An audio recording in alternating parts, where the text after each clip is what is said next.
seeing this story on the 6 o'clock news.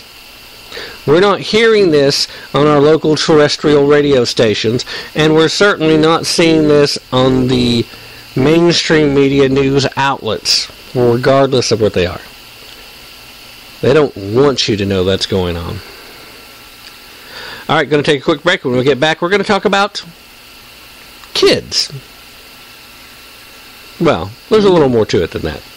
But when we get back, you'll find out. Stay with me.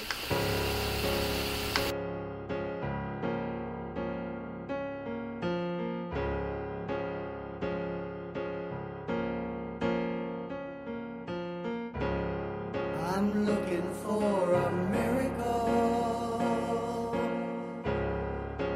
Looking for a miracle. Angel looking over me. Just a breath of hope to see. I'm looking for a miracle. Looking for a miracle. Open up the doors for me. Looking forward to eternity. I were you, and you were me, and we were us, and us were we. Maybe we find to see the miracles once more. All right, ladies and gentlemen, thanks for staying with me. Just a reminder, in case you're wondering, all the music on this broadcast, with the exception of that one song you just heard, is provided to me via Magnatune. It's a great service for podcasters in particular. If you want to be podcast safe, making sure you're completely legal, that you don't have to worry about all the royalties being paid the way you're supposed to. They're a good outfit to go with just because they deal with independent artists, and I like that. What makes that last song an exception to that rule? That song is from Mr. Cash Easlow, a friend of mine who just happens to be a very talented musician. You may be familiar with him. If you know anything about the Nashville music scene, you've probably heard of the band that he has performed with on multiple occasions. But at any rate, this is one of his solo efforts and one of the last songs that he has done recently, Miracle, and at some point I will probably play it in its entirety again. I've done it before. It's a great song, and I hope you guys enjoy it. But all that aside, I promised you we were going to talk about kids. How about this, though? What we're really talking about is parents. Came across this story on actually USA Today. But it's making the rounds. More and more people have heard about it at this point. But I definitely need to feel like it's worth talking about. There's a Maryland couple who are creating an absolute debacle over parenting. They had an issue not too long ago when they had a run-in with Child Protective Services, and they took their then 6-year-old and 10-year-old after they were spotted walking home from a park by themselves. Now, they were walking home from a park that was roughly about a block and a half away from their house. Relatively safe and respected neighborhood. I mean, this is... it's one of the suburbs of D.C., but it's far away from the mean streets of D.C. It's in Silver Spring, Maryland, and now they've had another run-in. Now, let me tell you a little bit about what's going on. These Maryland parents have been accused of child neglect for letting their kids roam around their neighborhood. They had to retrieve them from the county's Children's Protective Services after police removed the youngsters from the park. At about 4:55 p.m. Eastern Time on this past Sunday, Montgomery County Police received a call to check on the welfare of Daniel and Sasha Medvedev. Medvedev. Sorry. Last names are giving me a fit tonight. At any rate, you've got Daniel and you've got Sasha. Those are the parents. Their children, Rafi, age 10, and Devora, age 6, are at the park. Now, officers found the children unattended and brought them to the agency as part of the protocol. At least this is what the cops said. It's our protocol now, not to try to call the parents, not to ask the kids, hey, do you live around here? No. You're here by yourself. We have to take you to Child Protective Services. Now, the Montgomery County Police and County Children's Protective Services are jointly investigating the family for allowing their children to walk repeatedly around the neighborhood alone. The parents say that they know where their children are, but are allowing them some independence. Officers picked up the children about 2 blocks from home. Now, the article says about 2 blocks. It was a block and a half. It's not even 2 blocks. Now, Rafi said, telling them that they would drop them off at home. But instead, the 2 sat in the patrol car for 2.5 hours. Then they were taken about 10 miles away to Children's Protective Services offices in Rockville, Maryland. And it gets worse. Believe it or not, this gets worse. Now, the parents realized after a while that their kids should have been home because they had told them to be home by 6. When they hadn't gotten home by 6:30, they started looking around for them. They're getting frantic. They're doing what the parents should be doing. Okay, we expected our kids here by this time. It's 30 minutes. They're less than 2 blocks away. We should have seen or heard from them by now. Let's go look, see what's going on. Now remember, they were picked up around 4. That means that the 2 hours that they sat in the back of the patrol car and then the drive to Rockville, nobody bothered calling to let the parents know. Now, social workers didn't contact them until after 8 o'clock. The children weren't released back to them until 10:30 p.m.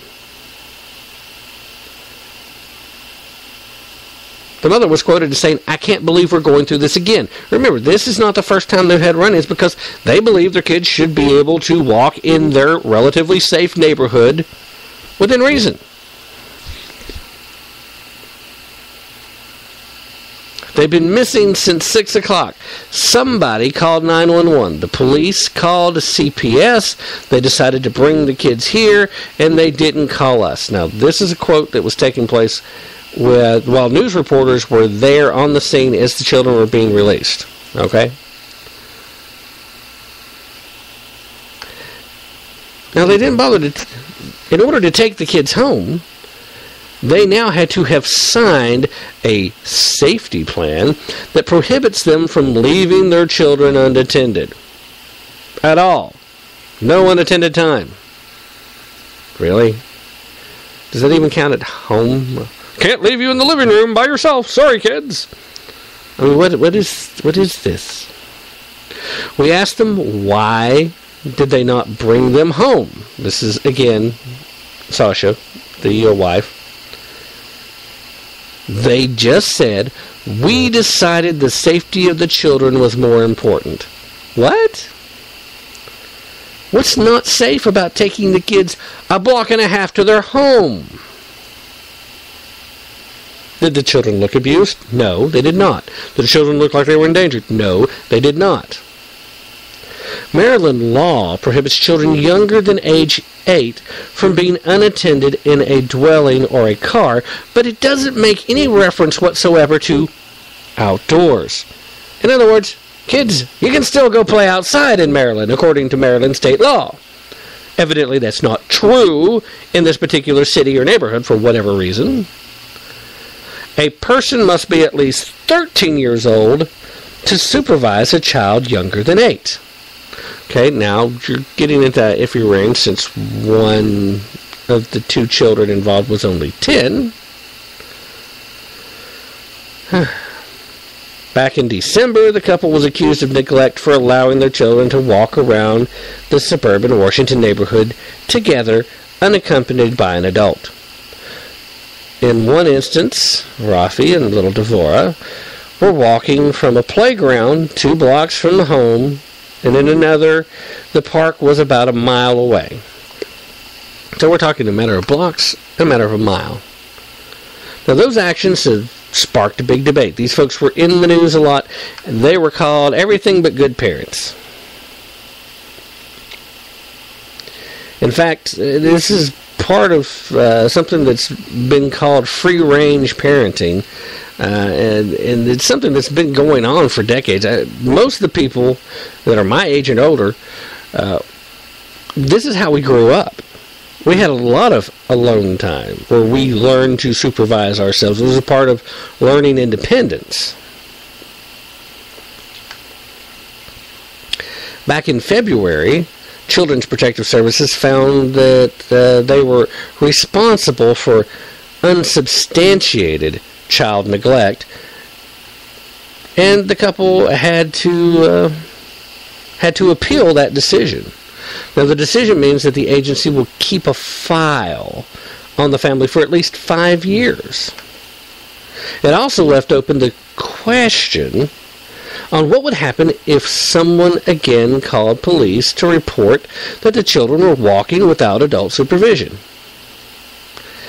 Well, Danielle, the mother, was again quoted when asked about this that, "I'm not going to risk my kids being snatched again by CPS. If they had let our kids go home, they would have been in bed 2 hours ago." But did you hear that? I'm not going to risk our kids being snatched. We've talked about the nanny state before. We've talked about how certain members of the far left really believe the whole "it takes a village" scenario, that your kids aren't just your kids, they're everyone's kids.